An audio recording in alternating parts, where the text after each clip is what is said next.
Morning प्यारे बच्चों, कैसे हैं आप।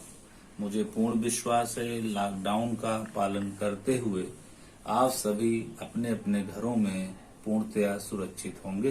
प्यारे बच्चों, विगत कई दिनों से मैं तमाम वीडियो क्लिपों, टेस्टों एवं प्रश्नों के माध्यम से आप लोगों से ऑनलाइन जुड़ा हुआ हूं। केमिस्ट्री में दूसरी यूनिट प्रारंभ है। दूसरी यूनिट जिसे पृष्ठ रसायन, अंग्रेजी में इसे सरफेस केमिस्ट्री कहते हैं, मैंने सुविधाजनक दृष्टि से ध्यान में रख करके इसे दो भागों में विभेदित किया है। पहला भाग उत्प्रेरण, जिसे हमने समाप्त कर दिया है। आज हम इसके दूसरे भाग कोलाइडी विलयन पर या कोलाइडी पर या कलिल पर मैं चर्चा करने चल रहा हूं। कोलाइडी अवस्था यह भी पदार्थ की एक बहुत ही महत्वपूर्ण अवस्था है। आइए इसके बारे में हम लोग चर्चा करते हैं। सन 1861 ईस्वी में एक वैज्ञानिक से जिनका नाम था टॉमस ग्राहम, इन्होंने पार्चमेंट पेपर लिया और पदार्थ के विलयनों को बना बना करके इस पार्चमेंट पेपर पर डालकर देखा। जब उन्होंने देखा कि कुछ विलयन के अणु पार्चमेंट पेपर से या झिल्ली से आर पार हो रहे हैं और कुछ के नहीं हो रहे हैं, तो विसरित जिनके अणु हो रहे हैं और जिनके नहीं हो रहे हैं, इसी विसरण क्षमता के आधार पर उन्होंने पदार्थों के विलयनों को दो भागों में बांटा, वर्गीकृत किया। नंबर 1, उन्होंने क्रिस्टलाभ,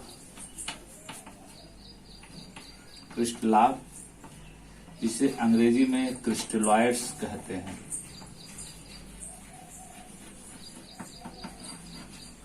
और दूसरा कोलाइडी। तो आइए सबसे पहले हम क्रिस्टलाभ पर चर्चा करते हैं।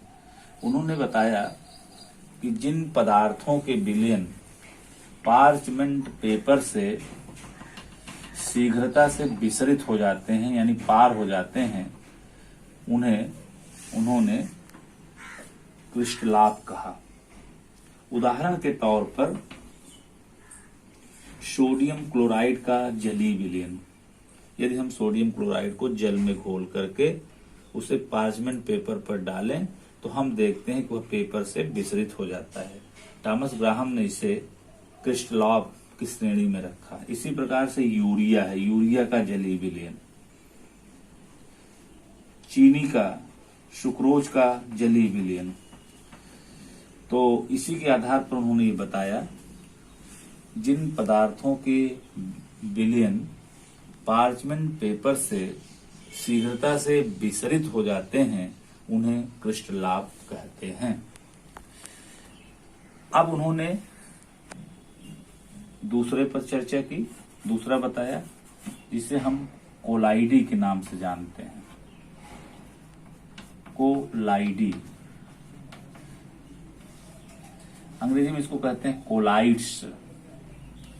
तो टॉमस ग्राहम ने देखा कि वहीं बहुत से ऐसे पदार्थ के विलयन भी हैं जो पार्चमेंट पेपर से शीघ्रता से विसरित नहीं होते, या बहुत धीमी गति से विसरित होते, या बिल्कुल विसरित नहीं होते।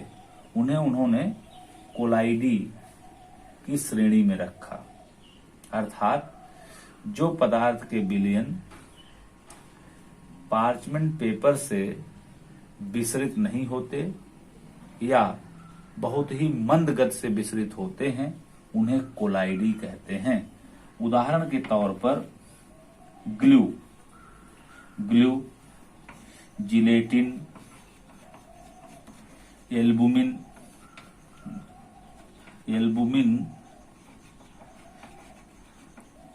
गोंद, रक्त का जलीय विलयन, धुआं, कोहरा, क्रीम, पनीर।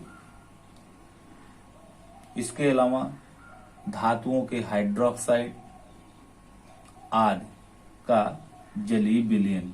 जब इसे पार्चमेंट पेपर या झिल्ली पर डाला जाता है तो इसके अणु विसरित नहीं होते या बहुत ही धीमी गति से विसरित होते हैं। इस प्रकार से टॉमस ग्राहम ने पदार्थों के विलयनों को पार्चमेंट पेपर में से होकर विसरित के आधार पर, क्षमता के आधार पर दो भागों में बांटा।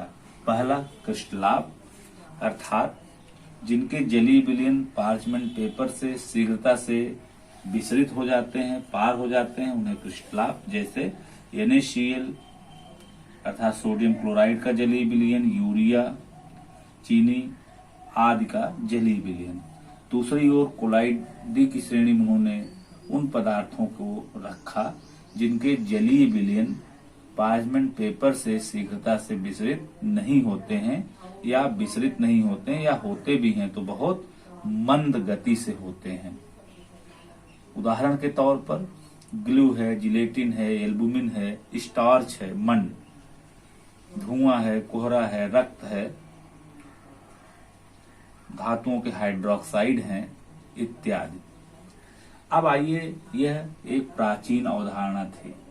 अब आइए देखते हैं कि इस अवधारणा में, इस कंसेप्ट में कमी क्या थी। एक वैज्ञानिक थे जिनका नाम था ऑस्टवाल्ड, और उसके अलावा कुछ अन्य वैज्ञानिकों ने देखा कि पार्चमेंट पेपर के आधार पर इस प्रकार का पदार्थों का वर्गीकरण करना उचित नहीं है, क्योंकि एक ही पदार्थ भिन्न भिन्न विलायकों में घोलने पर अलग अलग व्यवहार करता है। उदाहरण के तौर पर अगर हम सोडियम क्लोराइड का सांद्र जलीय विलयन देखें तो यह पार्चमेंट पेपर से पार नहीं होता, विसरित नहीं होता, अर्थात तब इसे हम कोलाइडी विलयन या कोलाइडी मान सकते हैं।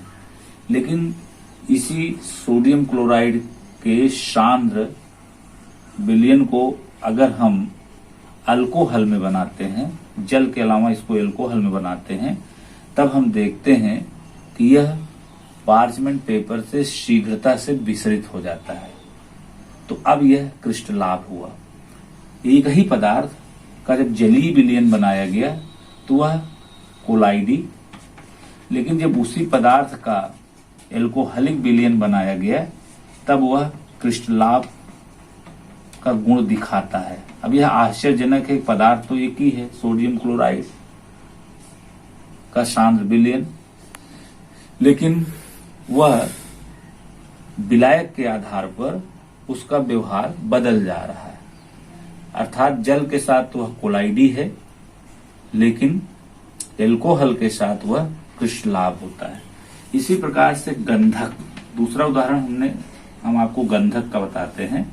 अगर गंधक का जलीय विलयन बनाया जाए तो वह पार्चमेंट पेपर से विसरित नहीं होता, अर्थात वह कोलाइडी गुण दिखाता है। लेकिन अगर इसी गंधक का एल्कोहलिक विलयन बनाया जाए अल्कोहल में, तब वह पार्चमेंट पेपर से पार हो जाता है। तो इस प्रकार से अब वह क्रिस्टलाभ का गुण प्रदर्शित करता है। तो एक ही पदार्थ विलायक में परिवर्तन कर देने से वह क्रिस्टलाभ और या कभी वह कोलाइडी हो जाता है। तो ऐसा होना संभव नहीं है। तो इस प्रकार हम पार्चमेंट पेपर के द्वारा विसरित होने की क्षमता के आधार पर पदार्थों का वर्गीकरण करना उचित नहीं है। तो इसके बाद आइए हम आपको लिए चलते हैं कोलाइडी के वर्तमान अवधारणा पर। बच्चों, दूसरे क्लिप में आपका पुनः स्वागत है। जैसा कि पहले क्लिप में आपने देखा कि हमने पदार्थों के विलयनों को पार्चमेंट पेपर से होकर गुजारते हुए आपको बताया। तो उस आधार पर हमें दो प्रकार के पदार्थ दिखाई पड़े, एक क्रिस्टलाभ और दूसरा कोलाइडी।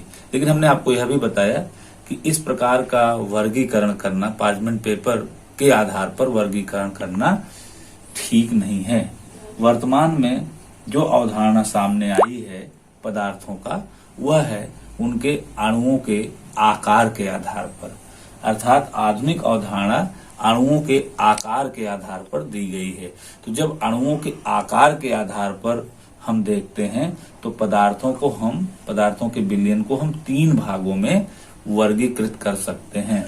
सबसे पहला भाग है वास्तविक विलयन। वास्तविक विलयन अंग्रेजी में इसको कहते हैं ट्रू सॉल्यूशन।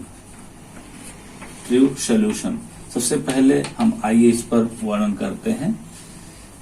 वास्तविक विलयन समांगी तंत्र होता है, अर्थात इसमें विलेय व विलायक, या हम यूं भी कह सकते हैं पदार्थ व विलायक दोनों इस प्रकार से आपस में मिले होते हैं कि तंत्र समांगी बनता है। तो यह समांगी तंत्र होता है। और वास्तविक विलयन के अणुओं का जो आकार है वह 1 नैनोमीटर से कम होता है, या हम इसे कह सकते हैं 50 एंगस्ट्रॉम से कम होता है। तो अर्थात इनके अणुओं का आकार बहुत ही सूक्ष्म होता है, बहुत ही कम होता है। सबसे सूक्ष्म अणु इन्हीं के होते हैं। और अगर हम इन्हें पार्चमेंट झिल्ली या पार्चमेंट पेपर द्वारा इनके विलयन को हम विसरित करके देखें तो हम देखते हैं कि शीघ्रता से विसरित हो जाते हैं, उस पार चले जाते हैं। और अगर हम इनके अणुओं को आंखों से देखना चाहें तो नहीं देख सकते। प्रकाश सूक्ष्मदर्शी से भी अगर हम देखना चाहें तो हमें तब भी ये स्पष्ट रूप से दिखाई नहीं पड़ते हैं। केवल अल्ट्रा माइक्रोस्कोपिक होते हैं, अति सूक्ष्म दर्शी द्वारा ही इनके अणु हमें दिखाई पड़ते हैं। अब हम चलते हैं, आपको दूसरा जो प्रकार है इनका नंबर 2, वो है निलंबन। अंग्रेजी में इसको कहते हैं सस्पेंशन। जहां तक हम आपको पुनः यहां ले आते हैं वास्तविक विलयन में, अगर इनके उदाहरण को देखें हम, इनका उदाहरण वही है सोडियम क्लोराइड, यूरिया एवं चीनी आदि का जलीय विलयन। चीनी आदि का जलीय विलयन वास्तविक विलयन होता है। अब हम निलंबन पर चलते हैं। तो अगर हम निलंबन को देखें तो इनके अणुओं का आकार बहुत अधिक होता है। ये 2000 एंगस्ट्रॉम से इनके अणु बड़े होते हैं। इनके अणुओं का आकार 2000 एंगस्ट्रॉम से भी अधिक होता है। और ध्यान रहे, यह विषमांग तंत्र होता है। इस विलयन में विलायक और विलेय अगर उनको आपस में मिलाया जाए तो जो तंत्र तैयार होता है वो विषमांग होता, समान रूप से नहीं होता। जैसे जल में आप मिट्टी को घोल दीजिए तो आप देखेंगे अगर पूरे तंत्र को तो वो बिल्कुल विषमांग होगा। कहीं पर मिट्टी के अणु ज्यादा होंगे, कहीं कम होंगे, और नीचे आपको मिट्टी बैठी हुई दिखाई पड़ेगी। इसी प्रकार से हम ये समझ सकते हैं कि अगर हम इनको पार्चमेंट झिल्ली से इनके विलयन को हम गुजारें तो ये पार नहीं होते, क्योंकि इनके अणु बहुत बड़े होते हैं, इसलिए उससे पार नहीं हो पाते। और इनके अणुओं का आकार बहुत बड़ा होता है, प्रायः हमें ये आंखों से ही दिख जाते हैं। इसके लिए हमें प्रकाश सूक्ष्मदर्शी इत्यादि की आवश्यकता नहीं होती है। अब इन्हीं दोनों के बीच में एक तीसरा आता है, या हम ये कह सकते हैं इसको हम तीसरा बना लें और बीच में एक दूसरा बना लें। वह हमारा है कोलाइडी। क्या है? कोलाइडी है, जिसे अंग्रेजी में हम क्या कहते हैं? कोलाइडल। क्या है बच्चों? अब कोलाइडी के जो अणुओं का आकार होता है वह वास्तविक विलयन और निलंबन के मध्य में होता है, अर्थात इनके अणुओं का आकार वास्तविक विलयन के अणुओं के आकार से अधिक होता है, परंतु निलंबन के अणुओं के आकार से छोटा होता है। तो हम इस प्रकार समझ सकते हैं कि ये 50 एंगस्ट्रॉम से तो बड़े होते हैं लेकिन 2000 एंगस्ट्रॉम से छोटे होते हैं, अर्थात इनका जो रेंज है वो 50 एंगस्ट्रॉम से 2000 एंगस्ट्रॉम तक होता है। ध्यान रहे, अगर हम इनका बिलियन को ध्यान से देखें तो वह भी हमको विषमांग दिखाई पड़ता है। यह भी एक विषमांग तंत्र होता है। कोलाइडी बिलियन का जो तंत्र है वह भी विषमांग होता है। अगर हम इन्हें पार्चमेंट पेपर पर बिलियन बना करके देखें डाल करके, तो हमें यह या तो ऐसा दिखेगा कि ये विसरित नहीं हो रहे हैं, यानी उस पार नहीं जा रहे हैं, अथवा अगर जा भी रहे हैं तो बहुत धीमी रफ्तार से जा रहे हैं। इनके अणु आंखों से दिखाई नहीं पड़ते, लेकिन हम इनको सूक्ष्मदर्शी से इनके अणुओं को देख सकते हैं। तो उदाहरण के तौर पर गोंद है, जिलेटिन है, एल्बुमिन है, स्टार्च है, रक्त है, कोहरा है, पनीर है, जेली है और आपका ग्लू है, ये सब कोलाइडी के उदाहरण हैं। वर्तमान समय में वैज्ञानिकों ने यह भी पाया है कि किसी भी पदार्थ का कोलाइडी विलयन बनाया जा सकता है। अब यह पता लग गया है आधुनिक अनुसंधानों से, आधुनिक खोजों से, आधुनिक प्रयासों से कि अगर हम परिस्थितियां बना सकें तो किसी भी पदार्थ का कोलाइडी विलयन तैयार किया जा सकता है। धातुओं के हाइड्रोक्साइड का भी कोलाइडी विलयन हम यहाँ तैयार कर सकते हैं। तो इस प्रकार से एक बार पुनः बताते हुए कि वास्तविक विलयन के अणु अति सूक्ष्म होते हैं। अगर हम इसको आकार के रूप में थोड़ा सा आपको दिखाएं तो आप ऐसे इसको समझ सकते हैं कि अगर हम इनके अणुओं को हम इस तरह से देखें, इतने ऐसे अणु अगर इनके दिखते हैं तो, और इनके अणु इतने बड़े बड़े हमको अगर दिखते हैं, इतने बड़े बड़े, तो इनके अणु इन दोनों के मध्य आपको दिखेंगे, यानी इतने बड़े दिखेंगे, इतने बड़े। इनसे बड़े इनके अणु दिखेंगे और इनसे छोटे दिखेंगे। तो एक बार पुनः बताते हुए वास्तविक विलयन के अणुओं का आकार 50 एंगस्ट्रॉम से कम होता है, जबकि निलंबन का 2000 एंगस्ट्रॉम से ऊपर होता है। कोलाइडी विलयन का आकार इन्हीं दोनों के मध्य अर्थात 50 एंगस्ट्रॉम और 2000 एंगस्ट्रॉम के बीच में होता है। वास्तविक विलयन यह एक समांग तंत्र होता है।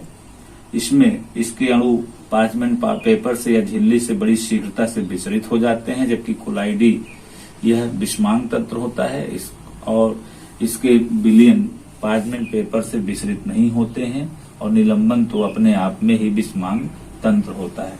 इनके अणु आंखों से दिखाई नहीं पड़ते, प्रकाश सूक्ष्मदर्शी से भी नहीं दिखाई पड़ते। इनको देखने के लिए अति सूक्ष्मदर्शी की आवश्यकता होती है। इनके अणु प्रकाश सूक्ष्मदर्शी से दिख जाते हैं और इनके अणु तो स्पष्ट आंखों से ही हमें दिख जाते हैं। तो इस प्रकार से अगर हम देखें तो ये ब्राउनी गति नहीं दिखाते, लेकिन इनमें ब्राउनी गति पाया जाता है। इनमें भी ब्राउनी गति नहीं होती, अर्थात अनियमित गति अणुओं में। ब्राउनी गति का अर्थ हुआ कि अनियमित गति वास्तविक विलयन के अणुओं में नहीं होती, लेकिन कोलाइडी विलयन में अनियमित गति जिग-जैग मोशन देखा गया है, निलंबन में न के बराबर देखा गया है। तो आइए हम आपको आगे चर्चो आइए अगली क्लिप में आपका पुनः स्वागत है। देखते हैं कोलाइडी की प्रावस्थाएं। अगर किसी भी कोलाइडी विलयन को हम देखें तो उसमें विलायक और पदार्थ दोनों मिले हुए होते हैं। तो अब सवाल यह है कि इसको हम किन दो भागों में बांट सकते हैं। तो नंबर 1 परिक्षिप्त प्रावस्था। कोई भी कोलाइडी विलयन में जो कोलाइडी अणु होते हैं, जो कोलाइडी कण होते हैं, अर्थात कोलाइडी विलयन का जो मूल स्वरूप होता है वह परिक्षिप्त प्रावस्था होती है। जैसे गोल्ड सॉल्ट में गोल्ड के अणु, गोल्ड सॉल्ट में गोल्ड के जो अणु हैं वह परिक्षिप्त प्रावस्था में होते हैं। जैसे फेरिक हाइड्रोक्साइड के विलयन में, कोलाइडी विलयन में फेरिक हाइड्रोक्साइड परिक्षिप्त प्रावस्था में होता है। तो अब आइए हम देखते हैं परिक्षेपण माध्यम में। कोलाइडी अणु जिस विलायक में घुलित होते हैं, जिस विलायक में मिले हुए होते हैं, या कोलाइडी के अणु जिस विलायक में घोल करके कोलाइडी विलयन बनाए जाते हैं, उन्हें हम परिक्षेपण माध्यम कहते हैं। उदाहरण का अगर हम गोल्ड सॉल्व को देखें तो गोल्ड यहाँ पर कोलाइडी प्रावस्था में हुआ और जल यहाँ पर परिक्षेपण माध्यम हुआ। इसी प्रकार से फेरिक हाइड्रोक्साइड का अगर हम जलीय कोलाइडी विलयन लें तो उसमें फेरिक हाइड्रोक्साइड परिक्षिप्त प्रावस्था हुआ और जल परिक्षेपण माध्यम हुआ। तो जहां तक इन दोनों की बात है तो हम इसे देख सकते हैं कि अगर हम जल परिक्षेपण माध्यम के रूप में लेते हैं तब उस कोलाइडी विलयन को हाइड्रोसॉल कहा जाता है। बहुत इंपॉर्टेंट टर्म है ये, हाइड्रोसॉल कहा जाता है। यदि हम जल के स्थान पर विलायक यहाँ पर कोलाइडी विलयन बनाने के लिए अगर हम एल्कोहल लेते हैं तो उसे एल्कोसॉल कहा जाता है। और यदि हम बेंजीन लेते हैं जल के स्थान पर या एल्कोहल के स्थान पर उसको बेंजोसॉल कहा जाता है। और अगर हम वायु लेते हैं तब उसे एरोसॉल कहा जाता है। तो फिर से बता दें कि अगर हम जल परिक्षेपण माध्यम अर्थात विलायक के रूप में लें तो उसे हाइड्रोसॉल, एल्कोहल लें तो एल्कोसॉल, बेंजीन ले तो बेंजोसॉल और अगर वायु लें तो उसे एरोसॉल कहा जाता है। ध्यान रहे कोलाइडी विलयन की 9 अवस्थाएं नहीं होती जैसा कि विलयन का होता है, बल्कि इनकी केवल 8 ही अवस्था होती है। अगर हम इसे ठोस लें और इसका द्रव लें, इसे ठोस लें यानी परिक्षेपण प्रावस्था ठोस लें, इसे परिक्षेपण माध्यम द्रव लें, इसे ठोस लें, इसे हम गैस लें, और अगर हम इसे द्रव लें, इसे ठोस लें, इसे हम द्रव लें, इसे गैस लें, इस तरह से कुल 8 अवस्थाएं देखी गई। गैस का गैस में कोलाइडी विलयन नहीं होता है। ध्यान रहे गैस और गैस का कोलाइडी विलयन नहीं बनाया जा सकता। इसका कारण यह है कि जब हम गैस और गैस का कोलाइडी विलयन बनाते हैं तो एक समांग तंत्र स्थापित हो जाता है। जब समांग तंत्र स्थापित हो जाता है तो वह उदाहरण वास्तविक विलयन का हो जाता है। तो गैस और गैस को अगर हम मिलाते हैं, परिक्षेपण प्रावस्था और परिक्षेपण माध्यम दोनों अगर हम गैस ले लेते हैं तो एक समांग तंत्र उत्पन्न होता है जो कि वास्तविक विलयन बनता है, वहां पर कोलाइडी विलयन नहीं बनता है। तो आइए हम यहीं आपसे विदा लेते हैं।